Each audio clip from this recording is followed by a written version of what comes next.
हाल ही में मशहूर chartered accountant और फाइनेंशियल एजुकेटर अक्षत श्रीवास्तव ने निवेश को लेकर एक ऐसी बात कही जिसने सोशल मीडिया पर काफी चर्चा बटोरी। उन्होंने साफ शब्दों में लिखा है कि 10 ग्राम सोना खरीद लेने से कोई अमीर नहीं बनता। उनका मकसद सोने की आलोचना करना नहीं था, बल्कि निवेश को लेकर लोगों की सोच पर सवाल उठाना था। क्योंकि अक्सर लोग मान लेते हैं कि थोड़ी सी बचत किसी एक एसेट में लगा देने से उनका भविष्य, उनका फ्यूचर सुरक्षित हो जाएगा। लेकिन असलियत इससे काफी अलग है। अक्षत श्रीवास्तव के मुताबिक अगर आपकी कुल संपत्ति का बहुत छोटा हिस्सा, मान लीजिए 0.001% किसी निवेश में लगा है, तो उसके 5 गुना या 10 गुना बढ़ जाने से भी आपकी कुल दौलत पर कोई खास असर नहीं पड़ेगा। यानी अगर आप 5 से 10,000 रुपए किसी एसेट में लगाकर करोड़पति बनने का सपना देख रहे हैं, तो ये प्रैक्टिकल थिंकिंग नहीं है। एक बड़ा फंड बनाने के लिए दो चीजें बहुत जरूरी हैं।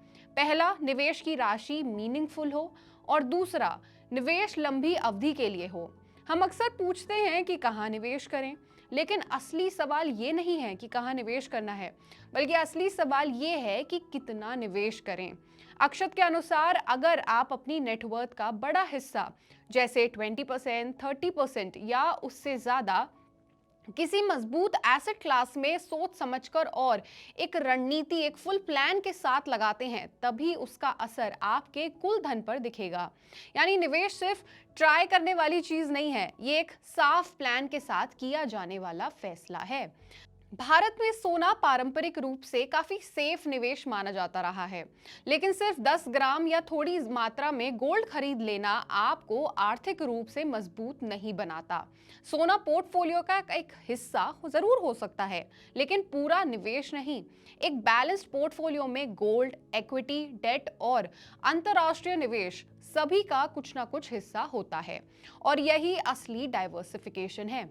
अक्षत श्रीवास्तव ने यह भी बताया कि उन्होंने अपनी कुल संपत्ति का एक बड़ा हिस्सा अमेरिकी एआई और टेक कंपनियों में लगाया हुआ है। उनका मानना है कि आने वाले समय में आर्टिफिशियल इंटेलिजेंस और टेक सेक्टर तेजी से बढ़ सकते हैं।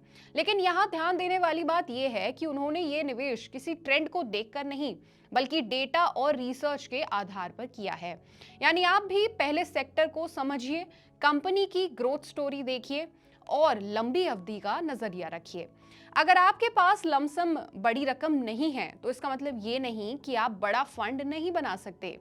एसआईपी यानी कि सिस्टमैटिक इन्वेस्टमेंट प्लान एक ऐसा तरीका है जिसमें आप हर महीने तय रकम निवेश करते हैं।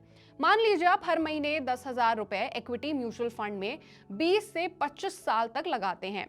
कंपाउंडिंग की ताकत से यही रकम आगे चलकर करोड़ों में बदल सकती है। और ये कोई जादू नहीं है, बल्कि ये टाइम, डिसिप्लिन और कंपाउंडिंग का असर है। देखिए, हर निवेश के साथ थोड़ा रिस्क तो जुड़ा होता है। शेयर बाजार में उतार चढ़ाव हमेशा रहेगा, गोल्ड की कीमतें भी ऊपर नीचे होती रहेंगी, और रियल एस्टेट भी हमेशा बढ़ता रहे, ये तो बिल्कुल जरूरी नहीं। इसलिए निवेश से पहले खुद से ये सवाल जरूर पूछें कि आखिर मेरा लक्ष्य, मेरा टारगेट क्या है? घर, रिटायरमेंट या फिर बच्चों की पढ़ाई? मेरा टाइम होराइजन कितना है, और मैं कितना जोखिम या कितना रिस्क सह सकता हूं? कुल मिलाकर चार्टर्ड अकाउंटेंट अक्षत श्रीवास्तव की बात का सार यही है कि अमीर बनने का कोई शॉर्टकट नहीं है। आपको छोटी रकम से ज्यादा बड़ी उम्मीदें नहीं रखनी चाहिए। इस पूरे मामले पर आप क्या सोचते हैं, आप क्या राय रखते हैं?